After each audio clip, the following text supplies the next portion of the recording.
हाय, hello, नमस्कार. मी प्रणालीज किचनमध्ये तुम्हा सर्वांचं खूप खूप मनापासून स्वागत आहे. आज मी तुमच्यासोबत लाल भाजीची रेसिपी शेअर करणार आहे.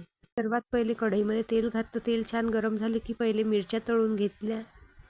त्यानंतर मी इथे कांदा घातलेला आहे. कांद्याला आपल्याला गुलाबी होतपर्यंत तळून घ्यायचं आहे.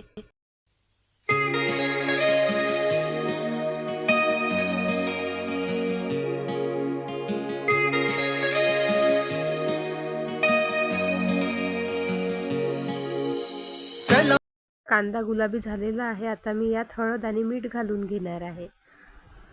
हळदीला छान असं खमंग तळून घेणार आहे, म्हणजेच आपल्या भाजीला छान असा फ्लेवर येतो. यानंतर मी ही भाजी यात घालणार आहे. ही लाल भाजी आहे, पण मी यात काही पालकची पानं सुद्धा यात घातले आहे. या भाजीला मी 10 मिनिटापर्यंत शिजवून घेणार आहे. या भाजीला सुरुवातीला पाणी सुटतं, मग ते पूर्ण आटून जाते आणि छान असं तेल सुटते.